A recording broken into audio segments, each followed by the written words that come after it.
Assalamualaikum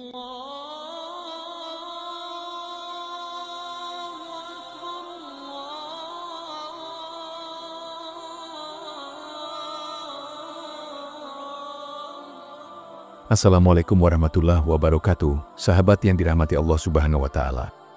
Mari kita sempatkan untuk bersolawat dan menulis solawat kepada baginda kita Nabi Muhammad SAW di kolom komentar. Dan insya Allah akan menjadi bukti kecintaan kita kepada Rasulullah SAW untuk mendapatkan syafaat kelak di akhirat. Dan saya banyak terima kasih kepada sahabatku semua yang telah like, komentar, dan subscribe ke channel ini. Saya doakan semoga kita semua dalam keadaan sehat walafiat dan diberi rezeki yang melimpah oleh Allah Subhanahu wa Ta'ala. Amin amin ya rabbal alamin. Sahabat yang dirahmati Allah Subhanahu wa Ta'ala, sahabat Nabi yakni Bilal bin Rabah termasuk salah satu sahabat yang memiliki asal-usul dari Afrika, tepatnya Habasyah atau Ethiopia. Bilal bin Rabah adalah budak dari Bani Jumhin. Sayangnya, status sosial Bilal yang lemah membuatnya menjadi bulan-bulanan orang-orang kafir Quraisy, khususnya majikannya dari Bani Jumhin. Tatkala sahabat Bilal bin Rabah diketahui memeluk agama Islam, Bilal bin Rabah hanya bisa menanggung derita tanpa ada seseorang yang melindunginya. Hal ini tentu berbeda dengan sahabat Sayyidina Abu Bakar As-Siddiq yang memiliki posisi derajat sosial yang tinggi, yang tentu orang-orang akan segan melukai fisik Sayyidina Abu Bakar As-Siddiq radhiyallahu anhu secara brutal. Sahabat Bilal bin Rabah tak ubahnya mainan bagi anak-anak kecil Quraisy. Lehernya dikalungi tali kemudian dibuat bahan mainan bagi anak-anak Quraisy, ibarat binatang. Umayyah bin Khalaf yang menjadi majikan Bilal bin Rabah. Majikan Bilal bin Rabah pernah menyeretnya keluar di waktu yang sangat panas di tengah kerikil pasir yang mendidih terpapar sorot matahari. Bilal bin Rabah dipaksa keluar dari agama Islam, namun lidahnya selalu mengucapkan, Tuhan yang Esa, Tuhan yang Esa. Tak puas dengan itu, sahabat Bilal bin Rabah dibiarkan tersiksa kepanasan tanpa diberi minum, sembari tubuhnya terikat besi tanpa minum. Bilal bin Rabah terus-menerus disiksa tanpa henti. Rupa-rupanya siksaan terus-menerus itu belum membuat sahabat Bilal bin Rabah sudi meninggalkan Islam. Ia terus berkata, Tuhan yang Esa, Tuhan yang Esa. Umayyah bin Khalaf, majikan Bilal bin Rabah, akhirnya semakin geram. Ia lalu menindih tubuh Bilal dengan batu besar dengan maksud agar Bilal bin Rabah sudi menyembah Lata dan Yusa, berhala yang menjadi Tuhan Quraisy.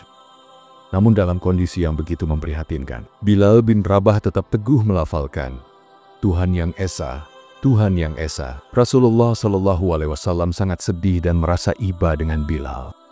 Beliau baginda Nabi Muhammad SAW bersabda, andai kata aku punya cukup harta, aku pasti akan membeli Bilal. Suara Rasulullah kemudian disambut oleh Sayyidina Abu Bakar As-Siddiq radhiyallahu anhu. Sahabat Sayyidina Abu Bakar As-Siddiq radhiyallahu anhu memerdekakan Bilal bin Rabah setelah mengetahui keadaannya yang begitu malang.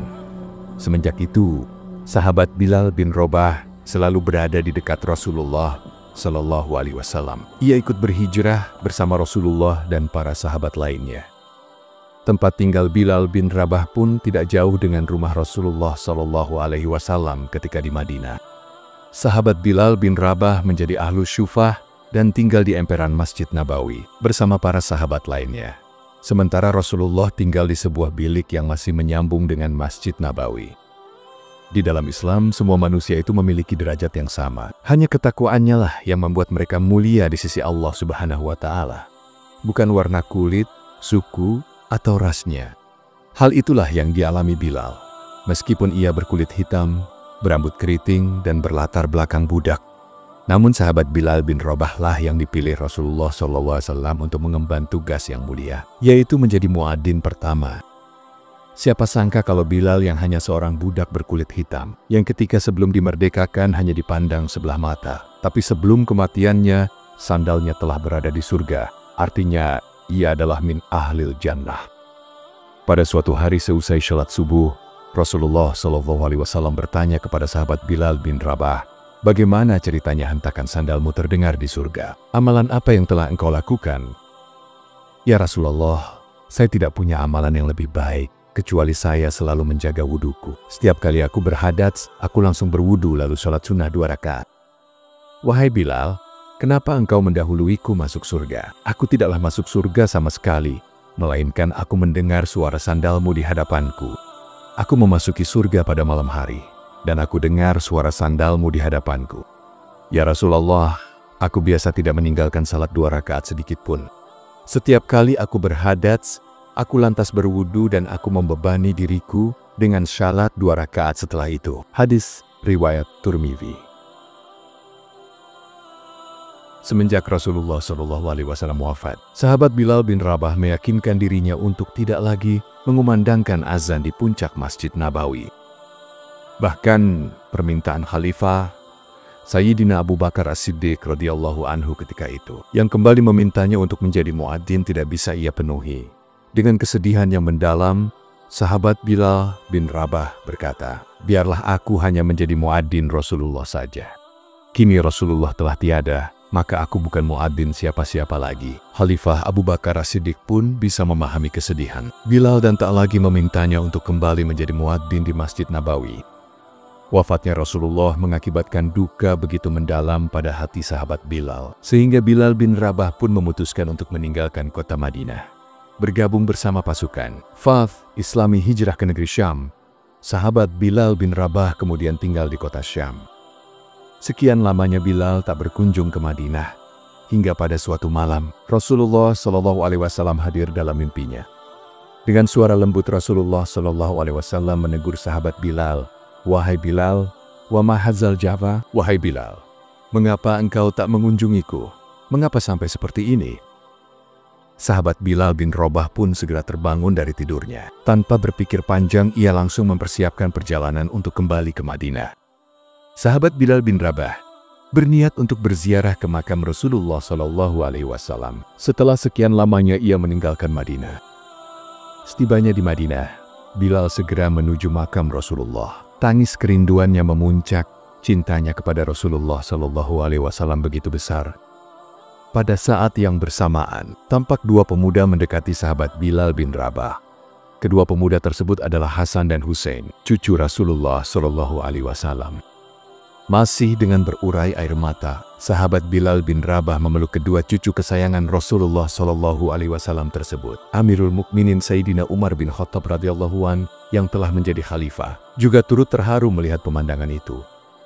Kemudian salah satu cucu Rasulullah SAW itu pun membuat sebuah permintaan kepada sahabat Bilal. "Paman, maukah engkau sekali saja mengumandangkan azan untuk kami? Kami ingin mengenang kakek kami." Sayyidina Umar bin Khattab radhiyallahu an juga ikut memohon kepada sahabat Bilal bin Rabah untuk kembali mengumandangkan azan di Masjid Nabawi, walaupun hanya 1 kali saja. Sahabat Bilal bin Rabah akhirnya mengabulkan permintaan cucu Rasulullah SAW dan Khalifah Umar bin Khattab. Ketika saat tiba waktu syalat, Bilal naik ke puncak Masjid Nabawi, tempat ia biasa mengumandangkan azan.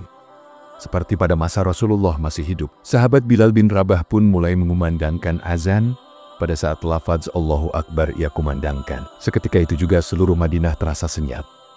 Segala aktivitas dan perdagangan terhenti. Semua orang sontak terkejut. Suara lantunan azan yang dirindukan bertahan-tahan tersebut kembali terdengar dengan hikmatnya. Kemudian saat sahabat Bilal bin Rabah melafazkan asyhadu an la ilaha illallah, penduduk kota Madinah berhamburan dari tempat mereka tinggal, berlarian menuju Masjid Nabawi. Bahkan dikisahkan para gadis dalam pingitan pun ikut berlarian keluar rumah mendekati asal suara azan yang dirindukan tersebut. Puncaknya saat Bilal mengumandangkan asyhadu anna Muhammadan Rasulullah. Seisi kota Madinah pecah oleh tangis dan ratapan pilu. Teringat kepada masa seperti pada masa Rasulullah masih hidup dan menjadi imam syalat. Tangisan Khalifah Amirul Mukminin Umar bin Khattab terdengar paling keras. Bahkan Bilal bin Rabah pun yang mengumandangkan azan tersebut terseduh-seduh dalam tangis. Lidahnya tercekat, air matanya tak henti-hentinya mengalir. Sahabat Bilal bin Rabah pun tidak sanggup meneruskan azannya. Ia terus terisak tak mampu lagi berteriak melanjutkan panggilan mulia tersebut. Hari itu Madinah mengenang kembali masa saat Rasulullah masih ada di antara mereka. Dan pada hari itu, juga sahabat Bilal bin Rabah melantunkan azan pertama dan terakhirnya semenjak kepergian Rasulullah Sallallahu Alaihi Wasallam. Azan yang tak usai oleh kerinduan. Betapa dunia pernah melahirkan kerinduan yang membuat seisi kota, Madinah dibasahi air mata. Demikianlah kisah azan terakhir yang dikumandangkan oleh salah satu sahabat Nabi bersuara merdu, Bilal bin Rabah. Mudah-mudahan video singkat ini bermanfaat. Wallahu a'lam bishawab. Assalamualaikum warahmatullahi wabarakatuh.